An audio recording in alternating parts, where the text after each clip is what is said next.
Bien, les mobilités zéro carbone dans le territoire de la métropole, on en parle cet après-midi en complément de l'intervention de Michael Delafosse. J'invite nos internautes qui nous regardent en replay de regarder la table ronde précédente animée par Cécile Chéniaud pour avoir en quelque sorte l'intro. Et on va donc poursuivre ce débat avec Virginie Monnier-Manque, déléguée territoriale Occitanie-Est pour EDF. Bonjour.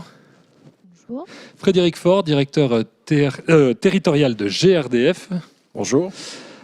Salvador Nunez, qui est directeur de la maîtrise d'ouvrage pour Vinci Autoroute et Escota pour la partie PACA. Ça fonctionne normalement. Bonjour. Bonjour. Et Camille Schnevely, qui est chargée de coordination plan climat pour BPI France dans le sud de la France. Bonjour.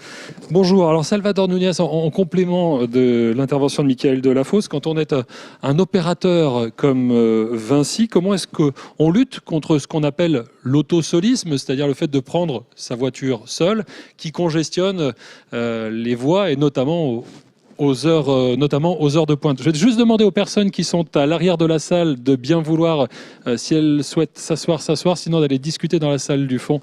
Merci, excusez-nous pour cette petite interruption. Salvador Nunez, donc c'est cette question de l'autosolisme. En faisant ce qu'on essaye de faire depuis bientôt 5 ans, c'est-à-dire accueillir des mobilités décarbonées, donc c'est créer des parkings de covoiturage, inciter fortement à la création de pôles d'échange multimodaux, faire en sorte, de donner un service qui fonctionne à des personnes à leur arrivée à proximité de la ville pour pouvoir se connecter au plus près des transports en commun. Donc c'est des sujets sur lesquels on travaille très abondamment, mais la voie, elle passe par là. Mais on a d'autres idées, mais la première réponse que je peux vous faire, c'est celle-là. Et puis aussi vous dire, faire ce que nous sommes en train de faire, c'est-à-dire regarder quel est le véritable potentiel de covoiturage. Parce qu'on crée des parkings, on mesure leur occupation, mais on n'a pas de bonne idée de quel est le potentiel. Donc on a mis en route une expérimentation qui se déroule en ce moment, qui nous permet sur l'autoroute, à Montpellier, mais pas qu'à Montpellier, d'observer, de regarder quel est le nombre de personnes qui sont à l'avant d'un véhicule. Et les premiers résultats qu'on a, je ne vais pas les dévoiler parce que ça va venir dans quelques jours, mais c'est que... Vous pourriez les dévoiler justement. Oui, non, mais je peux vous donner une indication. Pas, c'est-à-dire que les premiers résultats montrent que 75% des véhicules qui roulent sur la 709, il n'y a qu'une personne dedans. Donc ça donne une idée du travail qu'il nous reste à faire. La 709, pour les non-montpelliérains, c'est en fait le boulevard périphérique. C'est ça, c'était l'ancienne autoroute. Alors c'est une autoroute, puisqu'elle a le statut d'une autoroute, et elle a une fonction qui est urbaine, en fait. Alors, est-ce que, comme on le voit par exemple aux États-Unis, je pense notamment à Los Angeles, pour ceux qui ont eu le plaisir d'y aller, je dis le plaisir, mais pas en voiture pour le coup, parce que c'est une ville qui est très congestionnée, il y a des voies qui sont dédiées aux personnes qui ne roulent pas seules. À partir du moment où on est au moins 2 dans la voiture, on peut emprunter cette voie, les autres sont dédiées aux personnes seules.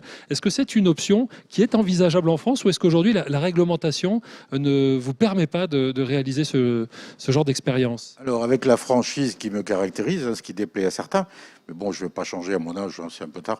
Donc, le concept existe en France. Il y a eu des expérimentations, c'est ce qu'on appelle des voies dédiées au covoiturage.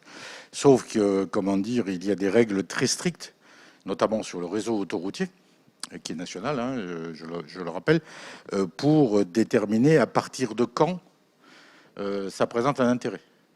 Donc l'exercice, par exemple, on l'a fait sur Montpellier, ça ne marche pas. Donc, sauf à ce qu'il y ait des nouveaux changements de règles, de normes, il y a peu de chances qu'on en ait sur Montpellier. Merci pour cette précision. Virginie Monnier-Manque, quelles sont vos prévisions de scénarii de mobilité à horizon 2030-2050 ? Je pose la question au titre d'EDF parce qu'on nous dit notamment que les voitures seront de plus en plus électriques. Alors, je pense qu'on est nombreux à faire des prévisions. Il y a évidemment EDF, mais on a aussi RTE, l'ADEME. Et en fait, tous les scénarios convergent. Donc déjà, c'est une bonne chose. On est tous d'accord. Quelle que soit la prospective qu'on peut faire, tous les scénarios amènent à 2035. Donc en fait, on est dans un peu plus de 10 ans. 50% des véhicules sont électriques. Et en 2050, l'ADEME vient de sortir son rapport le 30 novembre, donc c'est tout frais. Les prévisions de l'ADEME pour le véhicule individuel, le véhicule léger, donc la voiture, c'est 91% de véhicules électriques. C'est environ, donc dans les 9% qui restent, 1 à 2% pour des véhicules au bio-GNV. Et puis, le reste des véhicules thermiques, par exemple les voitures de collection, etc., des voitures qui resteront thermiques. Et puis, quelques voitures peut-être hydrogène. Mais on voit que massivement, on va vers une électrification de l'automobile à horizon 2050 pour atteindre cette neutralité carbone. Alors ça c'est pour donc le véhicule léger, le véhicule des particuliers. Pour le camion électrique, c'est pas encore, ça existe pas encore. En tout cas, les solutions proposées aujourd'hui n'ont pas abouti. En revanche, il y a des solutions gaz et notamment biogaz qui existent. Et ça, j'imagine que ça intéresse particulièrement GRDF. Alors on connaît pour les voitures le GPL qui est bien moins onéreux que l'essence ou le diesel classique, mais c'est pas le même gaz que celui qu'on trouve en ville. Or, le gaz de ville, en quelque sorte, lui, on pourrait l'utiliser pour faire rouler nos véhicules et notamment le camion. Oui, et Madame le disait, il y a dans les perspectives qui sont annoncées sur la décarbonation des transports à horizon 2030-2050, il y a une électrification massive pour les véhicules utilitaires légers qui correspond très bien aux trajets interurbains. Par contre, tout ce qui est mobilité lourde ou les transports de longue distance, on voit bien que là aussi, dans l'ensemble des scénarios, celui de l'ADEME, celui de l'association Négawatt et aussi dans les perspectives RTE 2050, le secteur de la mobilité lourde, parce que vous le disiez, il n'y a pas de technologie aujourd'hui de substitution. C'est bien la mobilité gaz et particulièrement la mobilité au gaz vert qui connaît un essor important et qui va contribuer à décarboner un secteur qui est encore aujourd'hui responsable de 28% des émissions de gaz à effet de serre et dont le transport routier de véhicules, c'est 95% de véhicules aujourd'hui qui roulent au diesel. Alors sur la mobilité gaz, on n'est effectivement pas du tout sur la même logique que la technologie GPL. La mobilité au gaz, c'est une technologie qui est éprouvée, qui fonctionne depuis longtemps. Sur le transport urbain en France, ça fait déjà 20 ans que la mobilité gaz a conquis de nombreuses communes. 80% des villes de plus de 200 000 habitants ont aujourd'hui déjà, une flotte de véhicules au gaz. Donc c'est déjà une réalité, y compris ici sur la métropole de Montpellier. Les bus de la TAM aujourd'hui fonctionnent au gaz. Donc ce qu'on observe nous depuis maintenant quelques années, c'est qu'autour du développement des gaz verts, donc du coup cette énergie renouvelable qui devient un carburant alternatif pour le transport routier, eh bien, il y a un véritable engouement pour cette mobilité propre parce qu'elle répond aux enjeux environnementaux. Un bus aujourd'hui ou un camion qui roule au gaz vert, c'est moins 80% d'émissions de CO2, c'est moins 95% d'émissions de particules fines par rapport à la norme Euro 6, et c'est l'assurance de bénéficier de la vignette critère 1 qui permet, Monsieur le Président Delafosse l'évoquait tout à l'heure, d'accéder demain à l'ensemble des zones à faible émission grâce à ce carburant. Je voudrais que vous nous expliquiez comment est-ce qu'on fabrique ce gaz vert, parce qu'il y a notamment quelques débats un peu houleux sur la création, sur certains gaz qui sont fabriqués à partir de céréales, et donc on produit de l'énergie, on produit du gaz, et du coup on ne produit pas d'alimentation avec ces nouvelles plantations. Donc comment est-ce qu'on produit autrement du biogaz qu'au travers d'une agriculture dont on détournait de son usage premier? En fait, je pense qu'en France, on a bénéficié des erreurs des autres pays qui sont partis plus tôt que nous dans la voie de la méthanisation.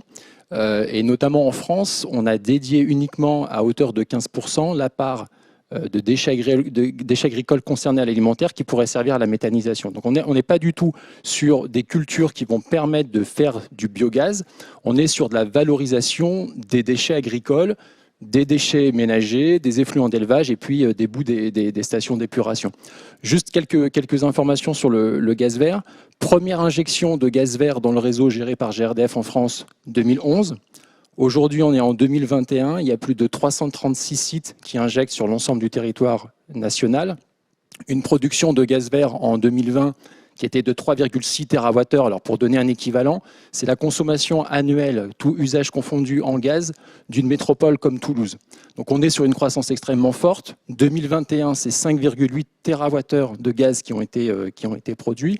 Et la croissance, elle est exponentielle. Ce qui nous fait dire que par rapport à l'objectif que nous avait fixé le législateur en 2015, de parvenir à 10% de gaz vert dans les réseaux à horizon 2030, on est plutôt aujourd'hui sur une trajectoire de 30% de gaz vert à horizon 2030. Le gaz vert sera en France la première énergie renouvelable à cet horizon. Et d'ailleurs, je me réjouis de l'échange qu'on a pu avoir tout à l'heure avec le président de la FOS, qui nous expliquait que sur le projet Améthyste, une évolution est possible et on va nous mettre à disposition de ce gaz vert qui va pouvoir contribuer à décarboner le secteur des transports sur la métropole. Expliquez-nous juste en 2 mots ce qu'est Améthyste pour les non-montpelliérains qui ne seraient pas familiers de cette unité de méthanisation. Alors Améthyste, c'est donc une unité de traitement des déchets qui aujourd'hui produit un gaz vert mais qui sert à alimenter une cogénération.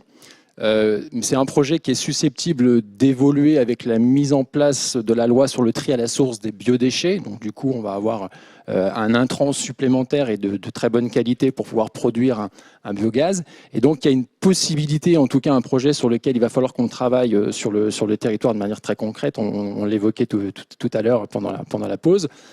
C'est finalement, est-ce que ce potentiel de méthanisation, aujourd'hui, ne pourrait pas être utilisé pour alimenter les bus de la TAM, par exemple, puisque du coup l'unité de méthanisation Améthyste est pas très loin du dépôt de bus de la TAM. Donc il y aurait une vraie cohérence finalement entre production locale d'un gaz vert qui viendrait ensuite alimenter des flottes captives. On a compris que la question des transports et des transports gratuits est un véritable enjeu pour la métropole. Mais si en plus ces transports gratuits sont complètement bio et permettent d'atteindre les objectifs de neutralité carbone, là je pense que c'est gagnant pour l'ensemble des acteurs du territoire. Alors, précision, c'est aussi le cas à Nîmes. Je crois qu'il y a un projet de faire rouler au biogaz des bus et qui serait nourri notamment par une station les effluents d'une station d'épuration. Hein, ça. Oui, ça se développe à Toulouse. La plupart des grandes métropoles aujourd'hui cherchent à valoriser ces déchets dont on ne sait pas quoi faire aujourd'hui. On en fait un biogaz et ce biogaz, économie circulaire derrière, c'est un carburant alternatif pour notamment les véhicules lourds,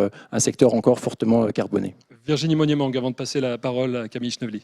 Oui, je pense que ce qui est intéressant dans ce que vous dites, c'est qu'on voit bien qu'on ne va pas planter pour faire du biogaz, mais faire de l'économie circulaire à partir des déchets. Et effectivement, c'est un terme de bouclage par rapport à la décarbonation des transports en général.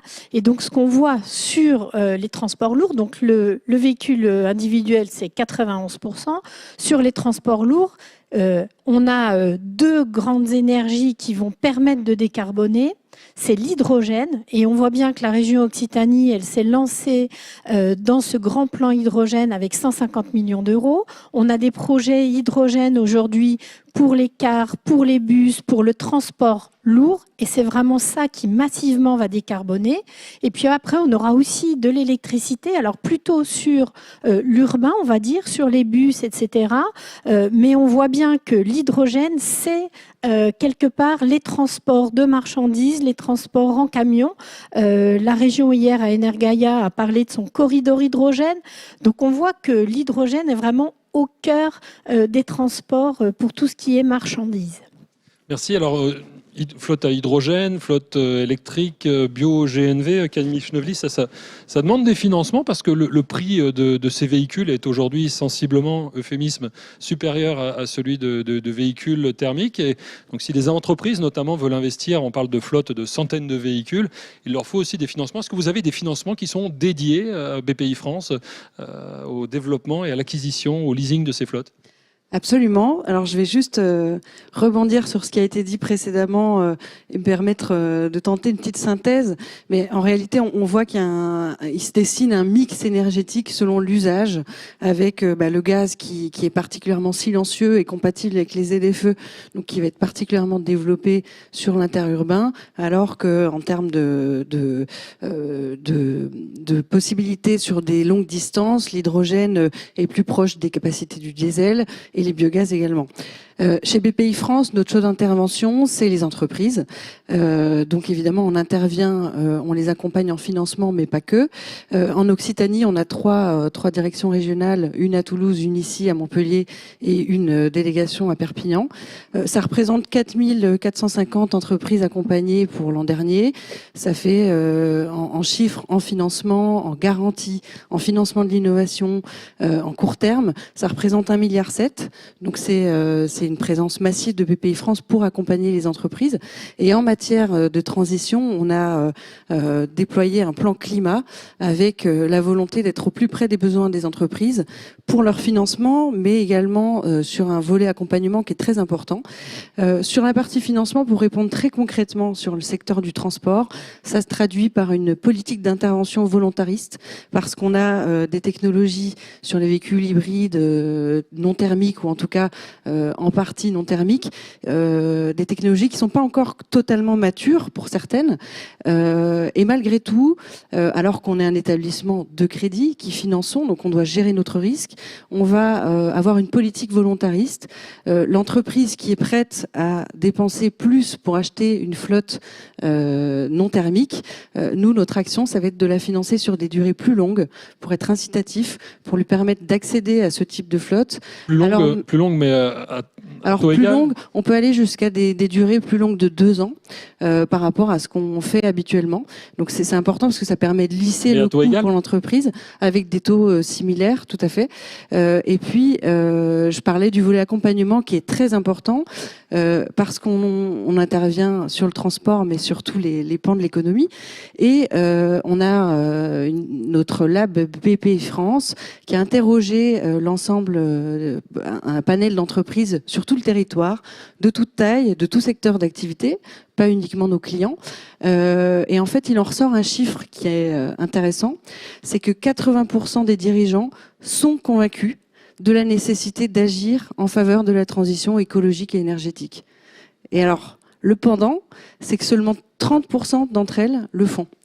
Et on voit que c'est un aveu de se demander par quel bout commencer, comment faire. Et c'est là-dessus, fort de cette étude, qu'on essaie de travailler pour aider les entreprises. Je parlais d'accompagnement. Au-delà du financement, le financement pour compléter ce que j'ai dit sur le transport, on va bien sûr modifier notre politique d'intervention pour favoriser la rénovation énergétique des bâtiments, avoir des financements dédiés, par exemple au financement des contrats d'économie d'énergie, ce genre de choses, le prêt vert. C'est un autre sujet, oui. Voilà. Et sur l'accompagnement, ça se traduit par exemple, une première action qu'on propose aux entreprises, c'est de faire un diagnostic, un diag écoflux, en partenariat avec l'ADEME, qui permet à l'entreprise de faire un état des lieux de ses consommations énergétiques, de ses consommations d'eau, ses sorties en déchets, et de l'accompagner, de mettre en place un plan d'action avec elle qui sera vraiment précis et en fonction de ses contraintes propres, l'accompagner sur 12 mois pour pouvoir mettre en place ces actions. J'en parle parce que c'est 900 entreprises accompagnées cette année. Et dans la région. En France, c'est un peu plus de 60 en Occitanie. Et en moyenne, c'est 70 000 € d'économie par an pour l'entreprise. Donc, il faut toujours se rappeler que le chef d'entreprise, sa première question, c'est d'être rentable, de payer ses salaires à la fin du mois. Donc ça, c'est une première action qu'il peut mettre en œuvre, qui lui permet de réaliser tout de suite des économies qui, on l'espère, lui permettent d'avancer et de consacrer ses économies à d'autres pans de sa transformation. Et pourquoi pas d'embaucher, puisqu'avec 70 000 €, on peut créer quelques emplois. Exactement. Salvador Nunez, une question pour vous, avant de revenir sur la question des véhicules. Quand on est à fleur de bitume, il fait extrêmement chaud.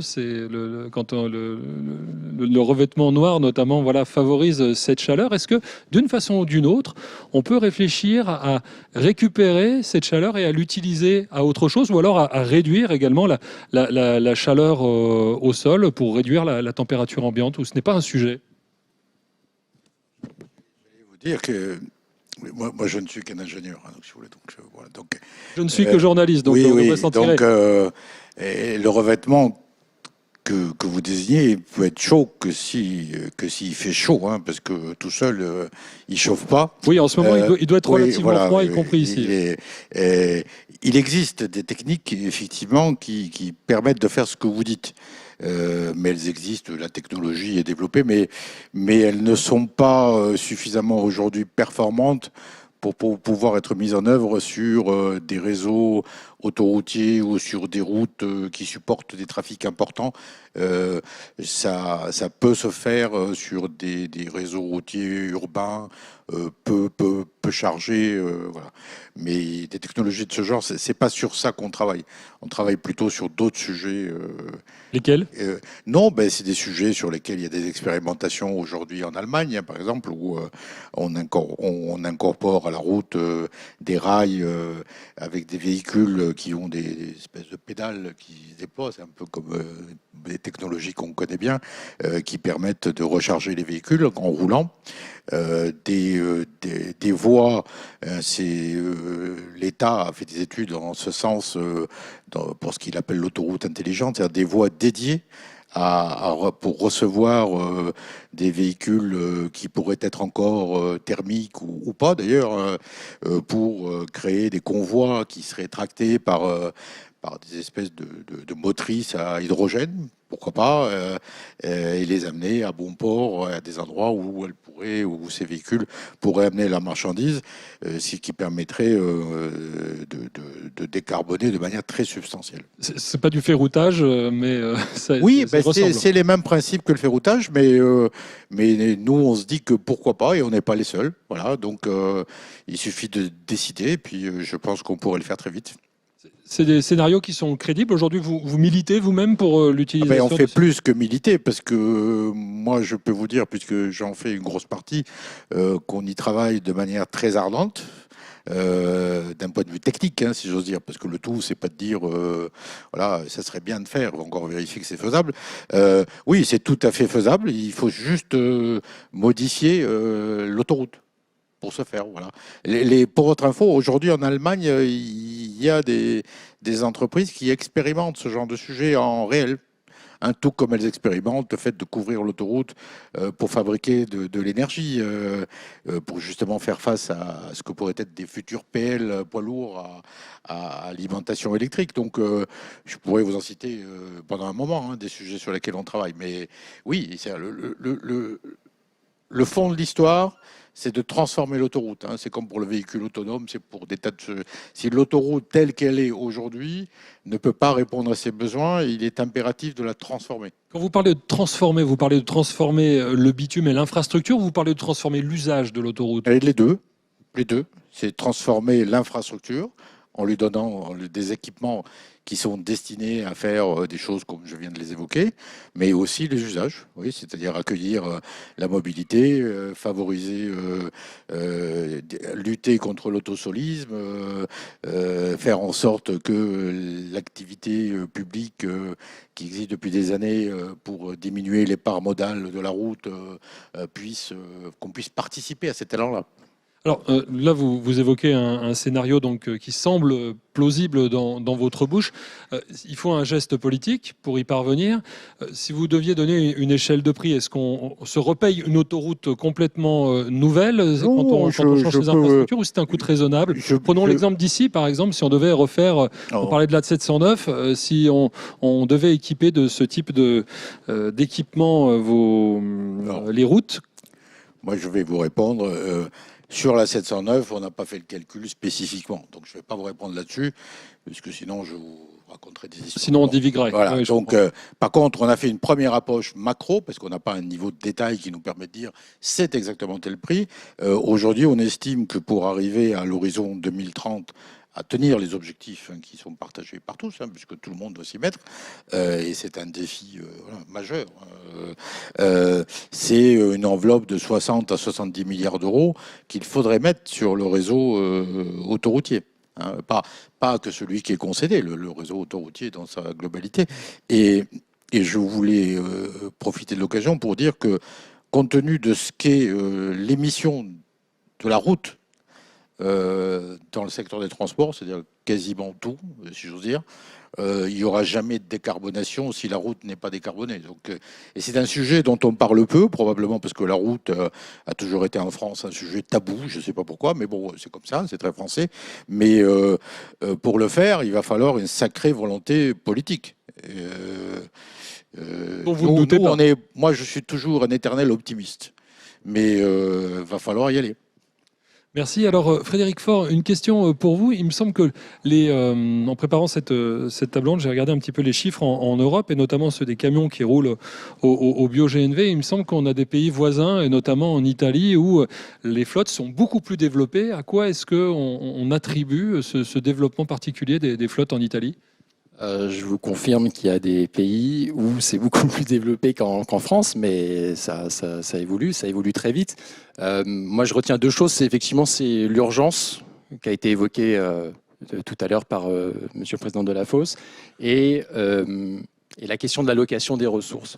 Et pour répondre à votre question, on sent qu'aujourd'hui, on avait du retard sur la mobilité gaz, et notamment gaz vert, puisque maintenant que le gaz vert est une réalité, on sent bien que ça tire la demande pour la mobilité au gaz vert vers le haut. Et ce retard, on est en train de le rattraper. Si on regarde juste quelques années en arrière, entre 2017 et 2020, on a multiplié par 3 le nombre de stations d'avitaillement sur l'ensemble du territoire national. Il y en avait 3 et maintenant il y en a 9, ou il y en avait 3000 et il y en a 9000 ? Il y en avait 58 en 2017 et 174 en 2020. On va finir l'année à 238 stations sur l'ensemble du territoire national. Cette dynamique, on l'observe aussi en Occitanie. Donc on en a une vingtaine dans la région. On en a 21 précisément, c'était à fin 2020. On en avait une dizaine l'année dernière et on en aura 40 d'ici 2024. Donc on voit que cette dynamique, elle est là. On la retrouve aussi dans le nombre de véhicules qui sont immatriculés, plus 30% l'année dernière, avec des secteurs sur la mobilité lourde où c'est encore plus prononcé, plus 45% sur les poids lourds, plus 158% sur les bus et les cars. Donc la dynamique aujourd'hui, elle est là. Et un dernier point sur la question de l'allocation des ressources et l'urgence. On voit qu'aujourd'hui, cette technologie, non seulement elle est mature, elle est disponible, on peut la mettre en œuvre immédiatement. L'enjeu de l'urgence climatique, c'est à la fois de préparer les énergies de demain, donc on parle aussi beaucoup d'hydrogène à horizon 2050, mais aujourd'hui, on ne peut plus attendre. C'est-à-dire que toutes les solutions qui sont techniquement matures et qui peuvent nous permettre de contribuer à décarboner le territoire et notamment le secteur des transports, il faut en accélérer absolument la mise en œuvre dès maintenant parce qu'on n'a plus le temps d'attendre pour répondre à l'urgence climatique. Et dernier point sur l'allocation des ressources, on va vers un monde, on l'a compris, où les énergies renouvelables vont se substituer aux énergies fossiles, et c'est tant mieux. Les énergies renouvelables, elles ne sont pas extensibles. Ça veut dire que du coup, va se poser la question de quelle énergie, pour quel usage.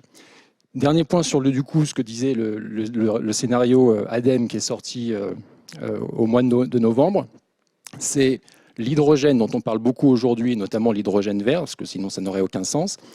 Il faudra l'attribuer en priorité à la décarbonation du secteur de l'industrie et utiliser le gaz vert pour la décarbonation du transport lourd et l'électricité pour décarboner le secteur des transports des véhicules légers. Voilà. C'est une allocation des ressources. Il va falloir qu'on pense système de manière globale et qu'on pense véritablement à quelle énergie renouvelable on est en capacité de produire sur un territoire donné et en fonction de quel usage on va mettre en face ces énergies renouvelables. Donc on va véritablement changer de paradigme, mais effectivement c'est aujourd'hui que ça se passe. Les décisions doivent se prendre aujourd'hui et pas en 2030 ou en 2050. Alors pour vous apporter un peu de contradiction, en échangeant avec un concessionnaire de camions, lui il me disait on attend, nous, la solution hydrogène.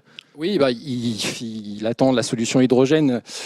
Malheureusement, il peut peut-être l'attendre encore longtemps, mais l'urgence climatique fait qu'aujourd'hui, c'est maintenant qu'il faut agir. Peut-être que demain, il y aura une mobilité hydrogène qui va se développer, et c'est tant mieux. Le scénario ADEME que j'évoquais, c'est 74% de véhicules lourds qui rouleront au gaz vert, 14% à l'électrique et 12% à l'hydrogène. On était au mois de novembre au salon Solutrans, donc qui est le salon des professionnels des transports routiers et urbains. Et il y avait une table ronde entre trois constructeurs de véhicules lourds. Le premier qui nous disait, en fait, la mobilité lourde, l'avenir, ce sera sans doute l'électrique. Un deuxième qui disait, l'avenir, ce sera sans doute l'hydrogène. Et il y a un troisième qui disait, moi, l'avenir, j'en sais rien. Mais tout ce que je sais, quand je regarde mes chiffres de vente et la demande aujourd'hui du secteur, c'est que le présent, c'est la mobilité gaz et elle est tirée par le gaz vert. Merci pour ces précisions, Frédéric Faure. Virginie Monnier-Mang, il y a une question qu'on se pose avec l'accroissement des productions, de la production électrique et l'accroissement également de la demande. C'est est-ce que le développement des flottes de véhicules électriques légers va mettre en tension le réseau et risque de le mettre à mal? Alors, avant juste de répondre à ça, je voudrais juste rajouter 2-3 éléments. Allez-y, pas de mal. Forcément. L'hydrogène, c'est aujourd'hui. Inamix, la filiale d'EDF, a inauguré il y a un mois à peu près les premiers bus à hydrogène à Auxerre. Donc ça marche, ça existe. La métropole de Montpellier est engagée dans un projet de bus à hydrogène. Donc ça existe. On est en train de travailler au Grau-du-Roi pour un projet hydrogène. Toulouse, avec nos concurrents, ne serrez pas trop les dents, Frédéric Faure, ça va aller. Donc l'hydrogène, entre guillemets, comme dirait un président, c'est maintenant. Donc effectivement, sur les camions, on est en train de regarder, mais sur les bus, c'est maintenant.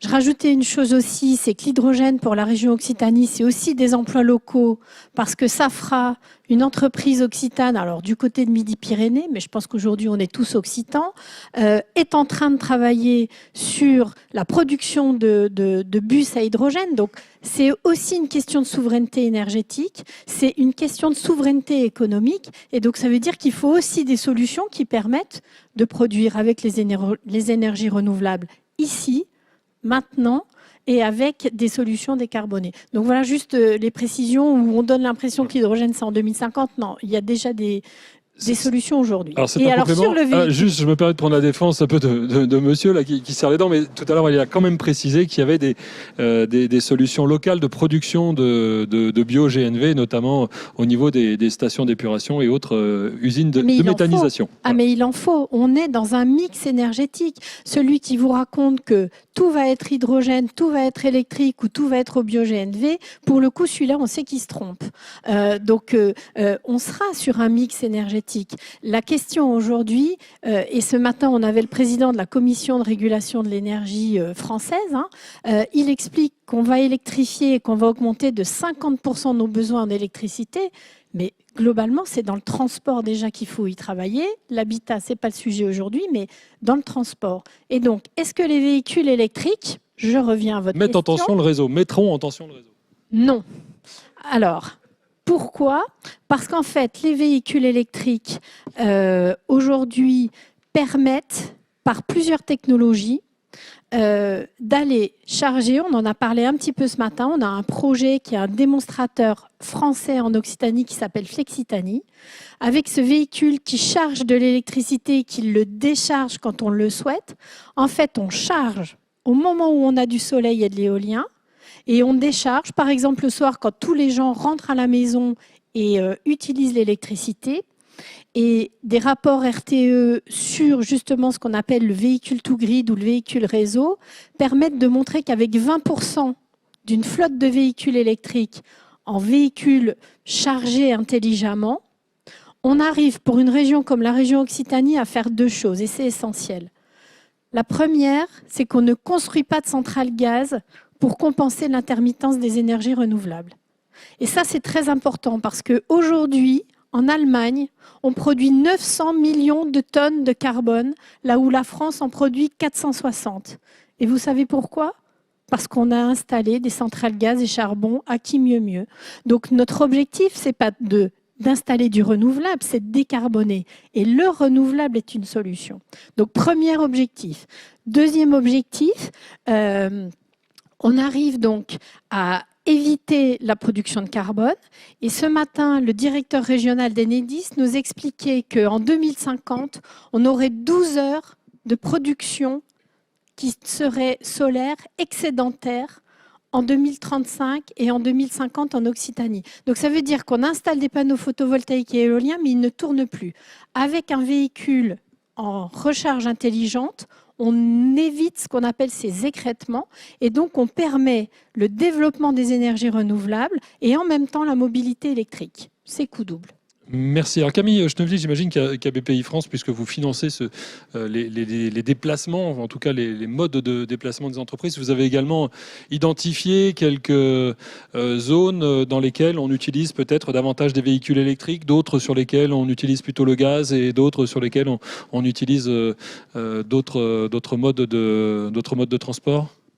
Mais c'est ce que je disais tout à l'heure. Effectivement, on a un mix énergétique des usages avec un mix qui dépend effectivement des usages et notamment de la capacité du carburant en termes de distance. Voilà. Donc on parlait du gaz pour l'intérieur urbain et je parlais de l'hydrogène et des biocarburants plutôt sur les longues distances parce qu'on a une capacité à peu près équivalente au diesel. On le dit, je l'entendais tout à l'heure. On a 99% ou 95% des transports routiers de marchandises qui aujourd'hui sont au diesel.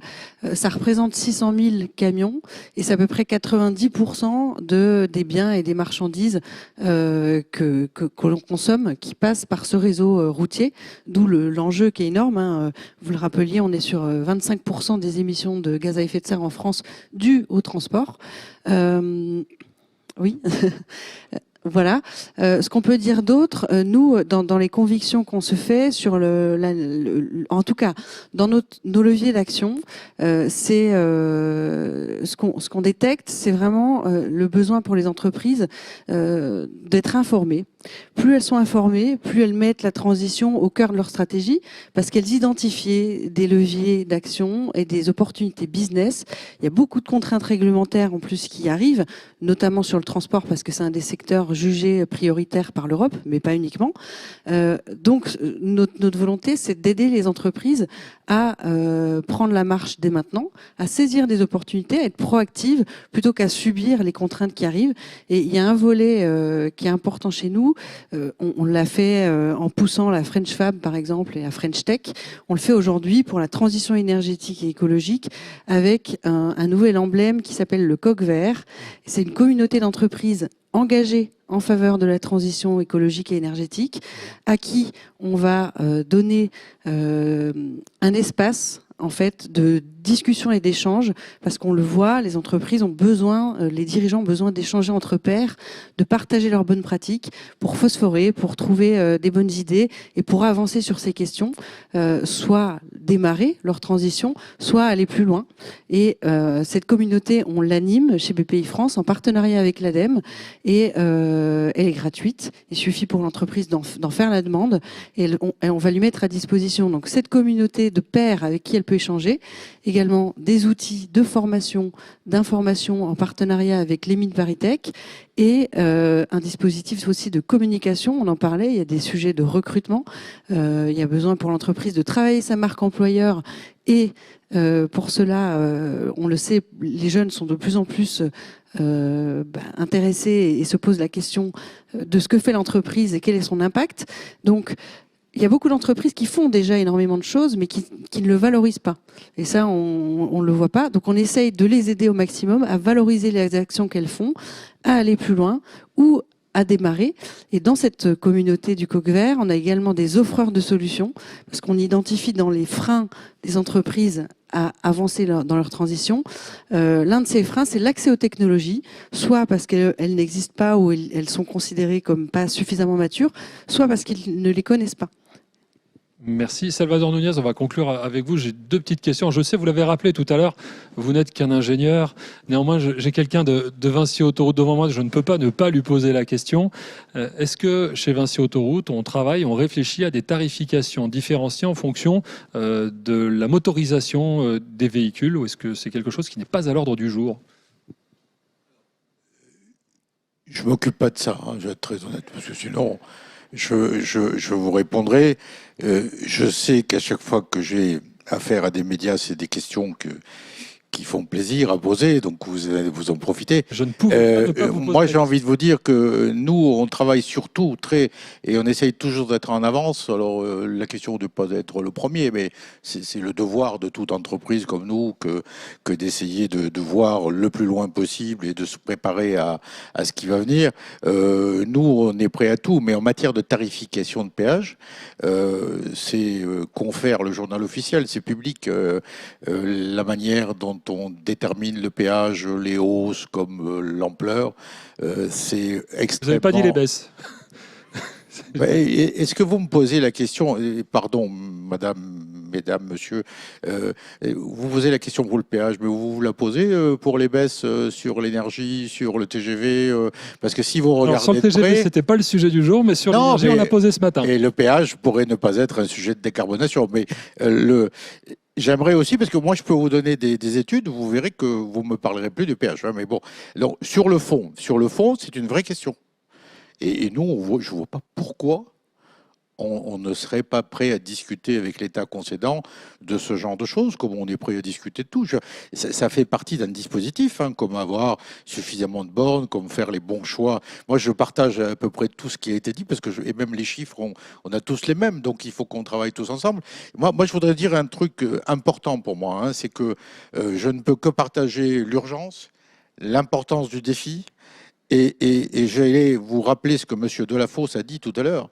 C'est-à-dire qu'il y a quand même si l'envie est là et même si les financements arrivent, il y a un sujet procédure en France. C'est-à-dire qu'en France, il y a un problème terrible, hein. C'est-à-dire même quand tout le monde est d'accord pour faire quelque chose qui est considéré d'intérêt général et utile, le jour où on a décidé, on le fait 10 ans plus tard, quoi. Donc là, il y a aussi Dans le un meilleur vrai des cas. souci.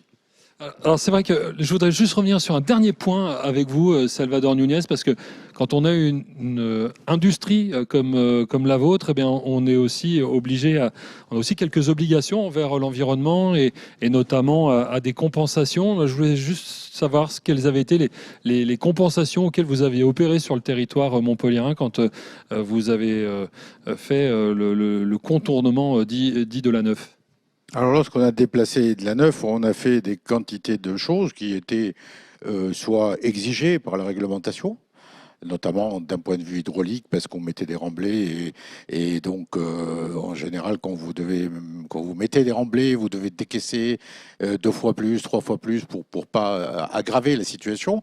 Donc on a collaboré essentiellement, faute dans les territoires de pouvoir faire des trous au droit de l'autoroute, ce qui pratiquement n'était pas faisable. On a collaboré notamment avec la métropole de Montpellier, mais aussi les Pays des Temps de l'Or, en participant à des actions qu'ils entreprenaient financièrement à hauteur de ce que représentait notre action. Et on s'est assuré que ces choses-là étaient faites. On a aussi créé un espace, on a fait venir un berger du côté de Fabrègues avec des moutons, parce que je trouvais ça très très bien de faire venir ce genre de choses aux portes de la métropole, hein, d'avoir des brebis revenir un petit peu à des choses qui existaient avant. On l'a fait en association avec les acteurs du territoire dans la métropole. On est intervenu sur la enfin bon, vous avez compris, on a renaturé des cours d'eau. Enfin, j'en ai des quantités très importantes et pour des montants financiers aussi importants. Mais je dirais que malheureusement, on n'en a pas parlé, voilà. Mais c'est pas grave, on l'a fait. C'est pas grave, on en parle là. Oui. Non, mais j'en ai pas parlé au moment où on l'a fait. Merci Salvador Núñez donc pour Vinci Autoroute Escota. Merci Frédéric Forge et RDF. Virginie Monnier-Mang, EDF. Vous vouliez ajouter quelque chose? Non, pas du tout. Ok. Merci. Très bien. Merci à vous et merci Camille Schnevely, BPI France. On va maintenant passer à notre dernière table ronde de l'après-midi. Merci.